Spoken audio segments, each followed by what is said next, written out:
प्रश्न बघा, भारतीय राज्यघटनेच्या निर्मितीच्या दरम्यान संविधान सल्लागार म्हणून कोणाची नियुक्ती केली गेली? तर याचा आन्सर आहे मित्रांनो option A B N Rau. B N Rau हे मित्रांनो भारतीय राज्यघटना जेव्हा निर्मिती होता ना त्या दरम्यान सल्लागार म्हणून नियुक्ती केली गेली होती, हे लक्षात ठेवा. मित्रांनो भारतीय संविधान सभेची पहिली बैठक कधी पार पडली? 9 डिसेंबरला. कधी? 9 डिसेंबरला 1946ला पार पडली. दुसरी कधी पडली? 11 डिसेंबर 1946. दुसरी कधी पडली? 13 डिसेंबर. तर जेव्हा 11 डिसेंबर 1946ला संविधान सभेचे दुसरे अधिवेशन चालू होते त्यावेळी अध्यक्ष कोण होते? राजेंद्र प्रसाद. हे कायमचे अध्यक्ष होते, हे लक्षात ठेवा. तसेच उपाध्यक्ष कोण होते? एस जी मुखर्जी आणि व्ही टी कृष्णाचारी, लक्षात ठेवा. आणि संविधान सल्लागार कोण होते? हे बी एन राव होते, हे लक्षात ठेवा. पेपरला भरपूर वेळ पडले की भारतीय राज्यघटनेचे अध्यक्ष कोण होते? राजेंद्र प्रसाद. उपाध्यक्ष कोण होते? एस जी मुखर्जी आणि व्ही टी कृष्णाचारी. आणि संविधान सल्लागार कोण होते? बी एन राव.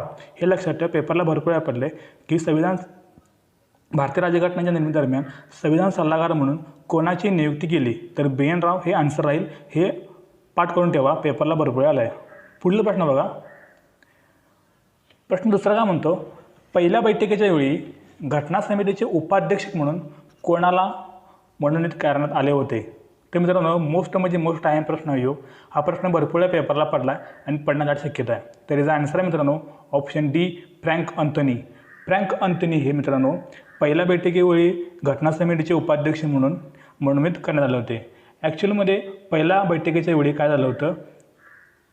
सचिननाथ सिन्हा 9 डिसेंबर 1946 रोजी दुपारनंतर आजारी पडले होते. सॉरी, म्हणजे पहिल्या बैठकीचे अध्यक्ष कोण होते? पहिल्या बैठकीचे अध्यक्ष होते फ्रान्सच्या प्रथेनुसार पहिल्या बैठकीचे अध्यक्ष होते तात्पुरते अध्यक्ष. जर असा प्रश्न आला की तात्पुरते अध्यक्ष कोण होते तर त्याचा आन्सर येईल सचिननाथ सिन्हा. आणि उपाध्यक्ष म्हणून कोणाची निवड करण्यात आली होती? उपाध्यक्ष म्हणून फ्रँक अँथोनी यांची निवड करण्यात आली होती. लक्षात ठेवा, फ्रँक अँथोनी हे पहिले अँग्लो इंडियन होते.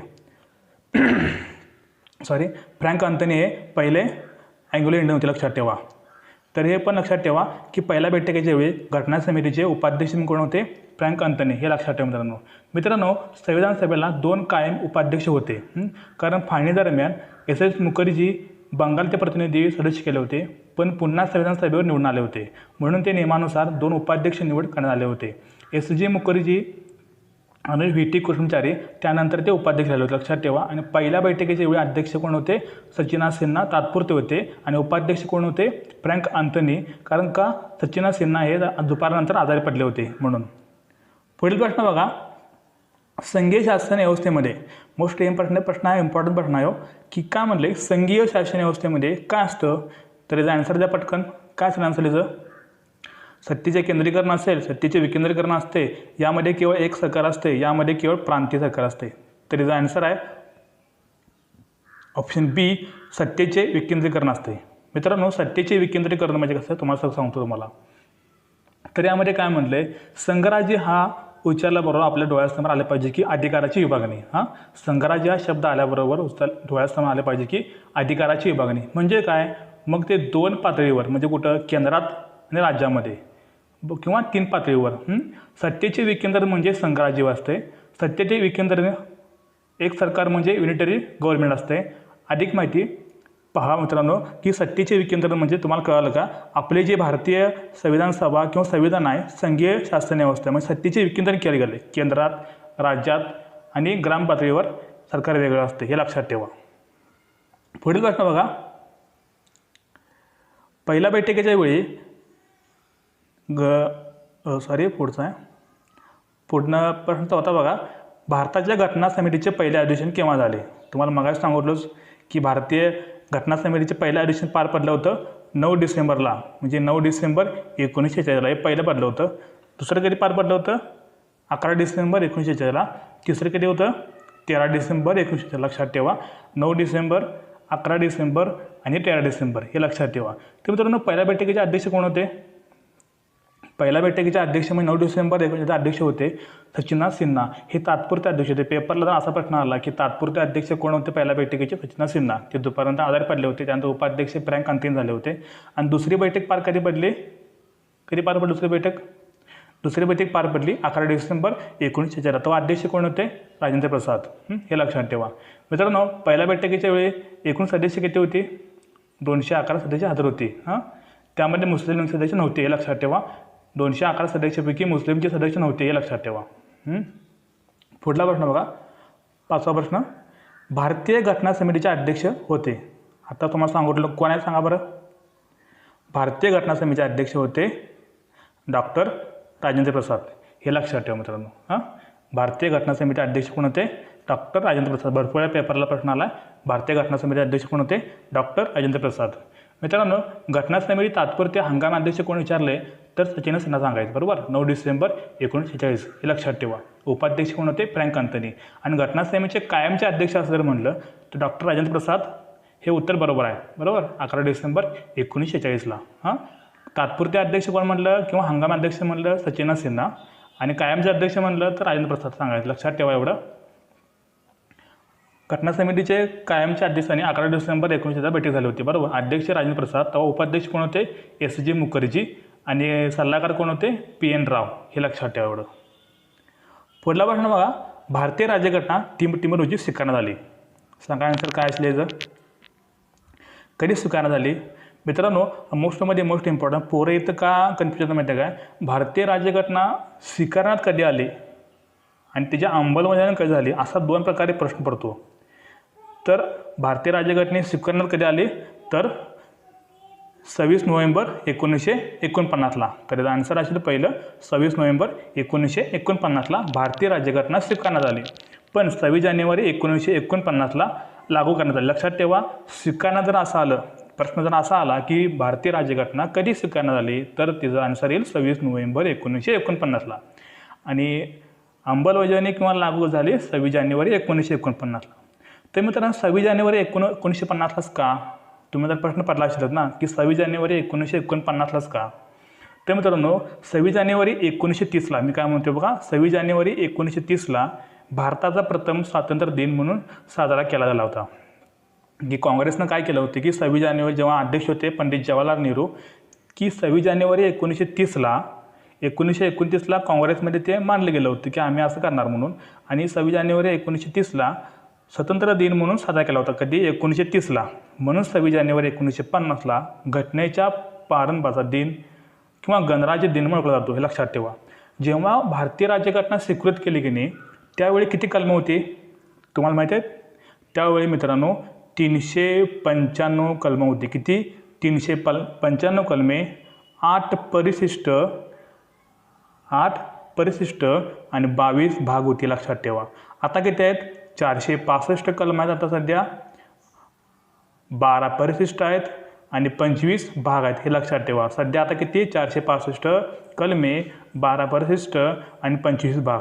ज्यावेळी राज्यघटना स्वीकृत करण्यात त्यावेळी 395, 8 परिशिष्ट आणि 22 भाग, हे लक्षात ठेवा मित्रांनो. तुम्हाला अनेक प्रश्न विचारतो, संविधान दिन कधी साजरा केला जातो? संविधान दिन, तर त्याचा आन्सर येईल 26 नोव्हेंबरला. लक्षात ठेवा, 26 नोव्हेंबरला संविधान दिन साजरा केला जातो, हे लक्षात ठेवा. पुढला प्रश्न बघा, भारतीय संविधानाच्या मसुदा समितीचे अध्यक्ष कोण होते? सोपा आन्सर, पटकन सांगा आन्सर काय असेल याचं. भारतीय संविधान सभेचे मसुदा समितीचे अध्यक्ष कोण होते? तर याचा आन्सर आहे डॉक्टर बाबासाहेब आंबेडकर. डॉक्टर बाबासाहेब आंबेडकर हे मसुदा समितीचे अध्यक्ष होते. मित्रांनो, यामध्ये एक मोस्ट IMP म्हणजे सांगतो तुम्हाला की ही जी मसुदा समिती होती नाही, हिच्यामध्ये एकूण सदस्य किती होती? 7 सदस्य होती. म्हणजे 6 सदस्य आणि 1 अध्यक्ष, बरोबर. 6 आणि 6 म्हणजे 1 7 बरोबर किती झाले? 7 झाले. हिचे अध्यक्ष कोण होते? डॉक्टर बाबासाहेब आंबेडकर. मित्रांनो, या 7 पैकी की 6 जण वकील होते. या 7 पैकी की 6 जण वकील होते आणि एकटा वकील नव्हता, हे पण लक्षात ठेवा. या 7 पैकी 6 जण वकील होते आणि एकटा वकील नव्हता, हे लक्षात ठेवा. या वकीलमधला कोण सांगू तुम्हाला? आता यामध्ये तुम्हाला सगळं सांगतो, नाव सांगतो. सदस्य कोण कोण होते? अध्यक्ष कोण होते? डॉक्टर बाबासाहेब आंबेडकर, काँग्रेसकडनं होते. सदस्य बघा, अल्लादी कृष्णस्वामी अय्यगार, मद्रास प्रांताचे होते ते गोपालस्वामी अय्यगार, सईद मोहम्मद सादुल्ला, KS मुन्शी, माधव राव, हे लक्षात ठेवा. ही 6 झाली. आणि 7वा जे होता ना TT कृष्णमाचारी, हे मित्रांनो वकील नव्हते. या 7 सदस्यांपैकी 6 वकील होते आणि टी कुटुंबजारी हे वकील नव्हते, हे लक्षात ठेवा मित्रांनो. तसे मित्रांनो मसूद समितीचे कामकाज 141 दिवस चालले होते. संविधान सभेने 166 दिवस कार्य केले होते आणि त्यामध्ये मसूद समितीचे कामकाज 141 दिवस, हे लक्षात ठेवा मित्रांनो. मित्रांनो ही मसूद समितीची स्थापना कधी झाली होती? मसूद समिती स्थापना झाली होती 29 ऑगस्टला स्थापना झाली होती. कधी? 29 ऑगस्ट, हे लक्षात ठेवा. 29 ऑगस्ट 1947ला स्थापना झाली होती मसूद समिती. पेपरला भरपूर वेळा पडला आहे की मसूद समिती स्थापना कधी झाली होती? 29 ऑगस्ट 1947ला. अध्यक्ष डॉक्टर बाबासाहेब आंबेडकर. एकूण 7 सदस्य होती. 7 सदस्य वकील होते, एक वकील नव्हता, ते म्हणजे टी कुटुंबचारी. हे लक्षात ठेवा. पुढील बघा, भारतीय संविधान हे भारतीय जनतेच्या इच्छेनुसार असे असं कोण म्हणलं होते? हा सुद्धा प्रश्न मित्रांनो भरपूर वेळा पोलीस भरती असू दे, MPSC असू दे, प्रत्येक प्रश्न पडला आहे. त्याचा आन्सर काय असेल मित्रांनो? की भारतीय राज्यघटना जी होती ना, हे त्यांच्या जनतेच्या इच्छेनुसार असेल असं कोण म्हणलं होतं? तर महात्मा गांधी, हे जो आन्सर आहे. महात्मा गांधीजीने असं म्हणलं होतं की भारतीय जनतेच्या इच्छेनुसार असेल भारतीय राज्यघटना. मित्रांनो लक्षात ठेवा, हा प्रश्न भरपूर वेळा पडला आहे. तसे मित्रांनो मानवजात रॉय यांनी काय म्हटलं होतं की भारतासाठी संविधान सभेची कल्पना सर्वप्रथम कोण मांडली होती?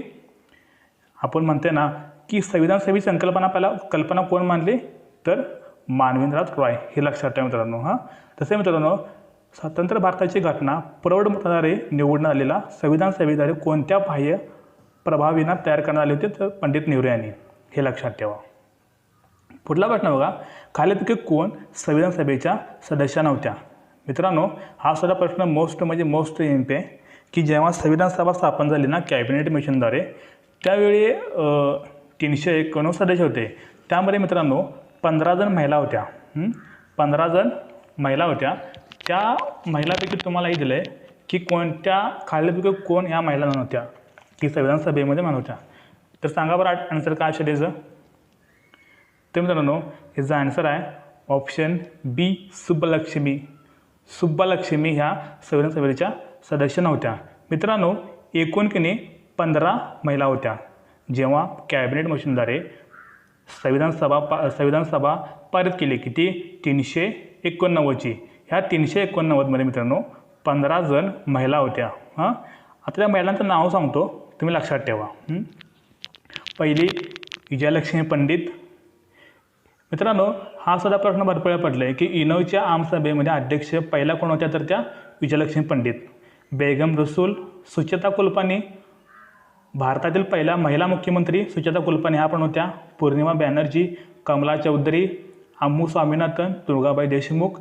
दक्षयानी वेलापुदन. लीला रे. रेणुका रे. राजकुमारी अमृता कौर. हंस मेहता. सरोजिनी नायडू. मालती चौधरी आणि मॅस्करीन. हे लक्षात ठेवा. 15 मी काय सांगितलं तुम्ही लक्षात ठेवा, लिहून काढा. ही 15 सदस्य होत्या, महिला सदस्य होत्या 15 सदस्य. हे लक्षात ठेवा मित्रांनो. आता मित्रांनो यामध्ये सुचेता कुलपानी हा पहिला मुख्यमंत्री होत्या, हे लक्षात ठेवा. पेपरला भरपूर वेळा पडला की रेल्वेला पडला आहे, पोलीस भरतीला पडला आहे, MPSCला कधी आता प्रश्न विचारला की भारतीय पहिला महिला मुख्यमंत्री कोण होत्या? मी महिला मुख्यमंत्री म्हणते सुचेता कुलपानी, उत्तर प्रदेशच्या मुख्यमंत्री होत्या त्या. तसेच पहिला राज्यपाल कोण होत्या? भारतामधील पहिला राज्यपाल महिला कोण होत्या? सरोजिनी नायडू. मित्रांनो सरोजिनी नायडू काँग्रेसच्या पहिला महिला अध्यक्ष, भारतीय महिला अध्यक्ष होत्या, लक्षात ठेवा. भारतीय महिला अध्यक्ष होत्या.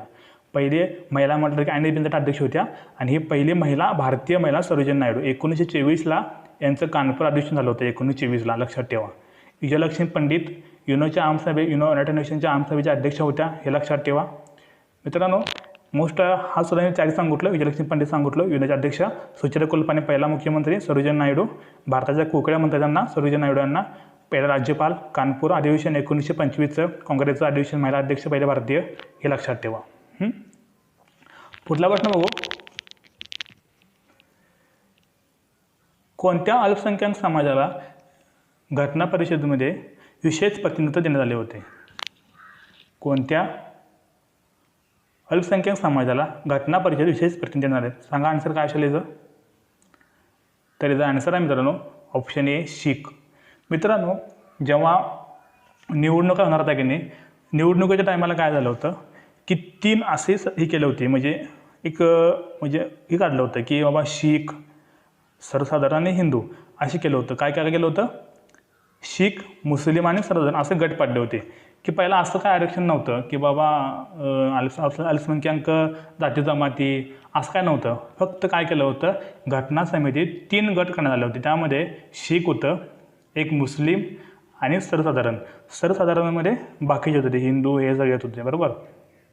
तर मित्रांनो शीखाचे 4 प्रतिनिधी 200, आता तुम्हाला मागास सांगितलं की 389 सदस्य होते एकूण, बरोबर. ह्या 389 सदस्यापैकी 296 सदस्य आणि या 93 सदस्य प्रांतासाठी गेल्या. हे 93 होते ना, हे 93 गेले संस्थानाच्या निवडणुकीमध्ये गेले, बरोबर. ह्या 391 सदस्य होते एकूण. जी घटना समिती स्थापन करताना की नाही 391 सदस्य होत्या. 391 सदस्यापैकी 93 गेले संस्थानामध्ये. त्यापैकी 296 ब्रिटिश प्रांतात गेले, बरोबर. यामध्ये 296 पैकी की नाही 292 जण कुठे गेले, 292 जण म्हणजे मुख्य ब्रिटिश प्रांतात गेल्या, बरोबर. आणि 4 जण कुठे गेल्या, 296 जागी काय 296 जण गेल्या मुख्य ह्याच्यामध्ये. आणि जी राहिली होती की नाही, किती राहिली, यातली 4 राहिली. 4 कुठे गेले, तर ते 4 हे ब्रिटिशांच्या मुख्य प्रांतात गेले, बरोबर. म्हणजे चीफ कमिशनरवर गेले. 300 परत सांगतो बघा तुम्हाला, 389 पैकी 93 गेले संस्थानिक कमिटीचे सदस्य झाले. 296 गेले कुठे गेले, 296 ब्रिटिश प्रांतात गेले. या ब्रिटिश प्रांतामध्ये मित्रांनो 292 गेले. त्यातली 4 उरलेले गेले, 4 हे चीफ कमिशनरमध्ये गेले. ते चीफ कमिशनर कोण कोण तुम्हाला माहिती आहे तुम्हाला, चीफ कमिशनर आहेत दिल्ली, अजमेर, मारवाड, कुर्ग आणि बलुचिस्तान. हे लक्षात ठेवा, दिल्ली, अजमेर, मारवाड, कुर्ग आणि बलुचिस्तान हे 4 चीफ कमिशनरमध्ये गेले. आणि 292 ब्रिटिश प्रांतात गेले आणि 93 संस्थानकामध्ये गेले. हे लक्षात ठेवा मित्रांनो. त्यावेळेचे गट केले होते ना, त्या गटामध्ये शीख, मुस्लिम आणि सर्वसाधारण एवढे केलं, लक्षात ठेवा एवढं. पुढला प्रश्न बघा, खालीलपैकी कोणती भाषा भारताची अधिकृत भाषा नाही. तर याचा आन्सर आहे मित्रांनो मारवाडी. मारवाडी ही भाषा आपल्या राज्यघटनेत नाही, हे लक्षात ठेवा मित्रांनो. मित्रांनो तुम्हाला माहिती आहे काय, भारतीय राज्यघटनेमध्ये एकूण किती भाषा आहेत आपल्या, तुम्हाला कोणाला माहिती आहे.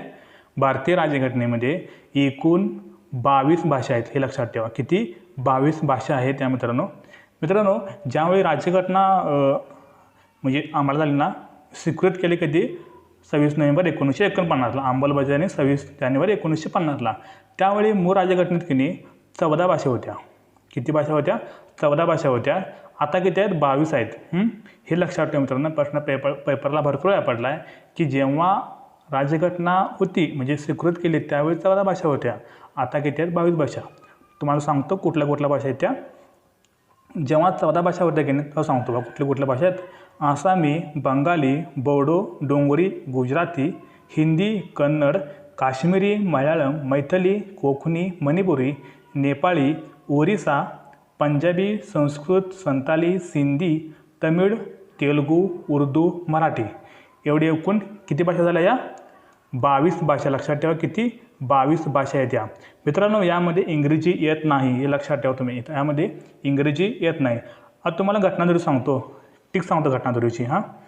21 मला घटनादुरुस्ती सांगतो परत आता. 21 + 71 इज इक्वल टू किती येते, 92 येते. लक्षात ठेवा. टिकता हे लक्षात ठेवा टिकतं. 21व्या घटनादुरुस्तीनुसार काय घातलं, सिंधी भाषा घातली. लक्षात ठेवा 21व्या घटनादुरुस्तीनुसार सिंधी भाषा घातली. हे लक्षात ठेवा. 21 + 71 इज इक्वल 92. आणि 71नुसार न क म्हणजे काय, मणिपुरी, नेपाळी, कोकणी. आणि 92नुसार BDMS, काय म्हणते मी, BDMS म्हणजे काय यात, BDMS म्हणजे बाडो, डोंगरी, मैथिली, संथाली. हे लक्षात ठेवा. ही ट्रिक आहे.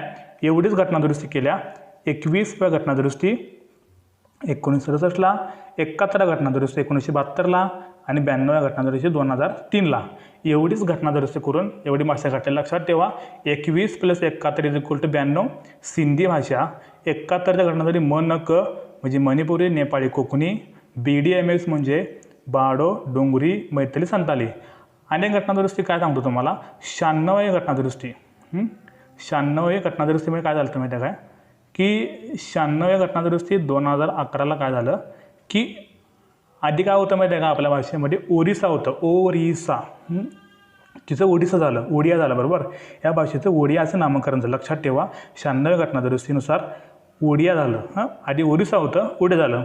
21 + 71 92 लक्षात ठेवा ते एक, आणि 96 एकूण भाषा किती, 22 भाषा. अगोदर किती होत्या, 14 भाषा. मारवाडी भाषा येत नाही, इंग्लिश भाषा येत नाही, हे लक्षात ठेवा. पुढील प्रश्न बघा, राजकुमार अमृती कौर या कोणत्या मतदारसंघातून संविधान सभेवर निवडून आल्या होत्या? तर याचा आन्सर आहे ऑप्शन बी, केंद्रीय प्रांत. तुम्हाला आता सांगितलं आहेत की एकूण 15 महिला होत्या. किती महिला होत्या? एकूण 15 महिला होत्या. त्या 15 महिलांपैकी राजकुमारी अमृता कौर जे होत्या ना, हा केंद्रीय प्रांतात निवडून आल्या होत्या. केंद्रीय प्रांतातून संविधान सभेवर इलेक्ट झाल्या होत्या. पक्ष कुठला होता यांचा? काँग्रेस होता. जून 1954 श्रीमती कौर प्रथम केंद्रीय आरोग्य मंत्री, कॅबिनेट मंत्री आणि सिमला येथे स्थानिक स्वराज्य संस्थांनी एक परिषद भरली होती. हे लक्षात ठेवा. आणि त्या 15 महिलाचं लक्षात ठेवा मित्रांनो. पेपरला पडण्याची दाट शक्यता आहे की संविधान सभेमध्ये जेव्हा स्थापन झाली संविधान सभा त्यावेळी किती महिला होत्या? 15 महिला होत्या. त्या महिलासुद्धा मोस्ट इम्पॉर्टंट आहे. त्यामुळे की सरोजिनी नायडू, सुचेता कुलपानी, विजयलक्ष्मी पंडित ह्या भरपूर आज हंसकुमार, सरोजिनी नायडू बिडू सगळे म्हणतात. तुम्हाला हे पाठ करून ठेवा. पुढचा प्रश्न बघा की 13 प्रश्न काय म्हणतो की खालील विधानांचा बरोबर कोणते विधान आहे? डॉक्टर बाबासाहेब आंबेडकर हे मसूर समितीचे अध्यक्ष होते आणि इथेच खांडेकर समितीचे सदस्य होते. तुम्हाला मगाच सांगतो प्रश्नाचं उत्तर तुम्हाला यायला पाहिजे. उत्तर सांगा पटकन, कुठलं उत्तर बरोबर आहे? दोन्ही बरोबर आहे का, बी बरोबर आहे का, ए बरोबर आहे?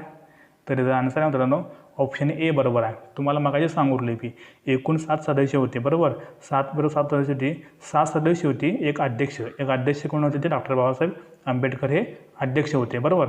अध्यक्ष होते डॉक्टर बाबासाहेब आंबेडकर. 7 सदस्य होते. 7 सदस्य, एकूण 7 सदस्यापैकी 7 सदस्य वकील होते, एक वकील नव्हते. ते कोण? टी कृष्णचारी, हे लक्षात ठेवा. आणि एक खांडेकर होते. काय? खांडेकर हे आडनावाचं कोणी नव्हतं. तुम्हाला परत सांगतो, कृष्णाजी अल्लादी कृष्णाजी अय्यर, गोपालस्वामी अय्यगार, सईद मोहम्मद सुदल्ला, डॉक्टर के.एम. मुन्शी, एन. माधवराव आणि टी कृष्णचारी ही 7 सदस्य होते, हे लक्षात ठेवा. पुढला बघा, संविधान सभेतील मूलभूत हक्क आणि अल्पसंख्याक समितीचे अध्यक्ष कोण होते? हा प्रश्न मोस्ट इम्पॉर्टंट प्रश्न भरपूर या पेपरला पडला की संविधान सभेचा मूलभूत हक्क आणि अल्पसंख्याकांचे अध्यक्ष होते वल्लभभाई पटेल. हे लक्षात ठेवा. कोण होते? वल्लभभाई पटेल. मित्रांनो, असं सुद्धा भरपूर या प्रश्न पडला आहे की संविधान सभेच्या मूलभूत हक्क उपाध्यक्ष कोण होते? मूलभूत हक्क समितीचे उपाध्यक्ष कोण होते? आणि अल्पसंख्याक समितीचे उपाध्यक्ष कोण होते? हा सुद्धा प्रश्न भरपूर पडला आहे. हे तुम्ही करा. तर मित्रांनो, हिचा अध्यक्ष कोण होते? मूलभूत हक्क आणि अल्पसंख्याक समितीचे अध्यक्ष कोण होते? तर सरदार वल्लभभाई पटेल, हे लक्षात ठेवा मित्रांनो. हा समिती जेवढ्या आहेत ना, समिती तुम्ही पाठ करून ठेवा किंवा समितीमध्ये भरपूर प्रश्न पडला आहे. तर तुम्हाला मागाशी म्हटलो की मूलभूत हक्क ही जे आहे ना, मूलभूत हक्क समितीचे उपाध्यक्ष कोण होते? तर मूलभूत हक्क उपाध्यक्ष होते जी.बी. कुलपानी. मूलभूत अधिकार समितीचे अध्यक्ष कोण होते? जी.बी. कुलपानी. आणि अल्पसंख्याक उपसमिती कोण होते? एस.जी. मुखर्जी. अल्पसंख्याक समितीचे उपाध्यक्ष कोण होते? एस.जी. मुखर्जी. आणि मूलभूत हक्क आणि अल्पसंख्याक समितीचे अध्यक्ष कोण होते? वल्लभभाई पटेल. सरदार वल्लभभाई पटेल. लक्षात ठेवा मित्रांनो, समित्या भरपूर आहेत. कुठली इम्पॉर्टंट समिती आहेत बघा. एक आपली मसूर समिती इम्पॉर्टंट आहे, ही मूलभूत हक्क आणि अल्पसंख्याक समिती एक इम्पॉर्टंट आहे. त्यानंतर ध्वज समिती, ध्वजाबद्दल समितीचे अध्यक्ष कोण आहेत ते महत्त्वाचं आहे. तसं मित्रांनो, जेवढाही पासा ज्या आहेत ना समित्या मोस्ट इम्पॉर्टंट आहेत, तेवढं तुम्ही बघा. समित्या परफेक्टच पाठ करा, कारण पेपरला समित्या भरपूर पडल्या. अध्यक्ष कोण हे सगळं पडल्यात. पुढला प्रश्न बघू. हा प्रश्न लास्टचा बहुतेक लास्टचा प्रश्न आहे की घटना समितीची निशाणे काय होती? हा सुद्धा प्रश्न भरपूर पडला आहे की जेव्हा घटना समिती स्वीकृत केली की नाही, एक निशाण म्हणून एक हे दिलं होतं, म्हणजे निशाणी दिली होती. एक काय निशाण दिली होती? सांगा आन्सर काय असेल याचं. वाघ, सिंह, बैल, हत्ती काय होतं? तर याचा आन्सर आहे हत्ती.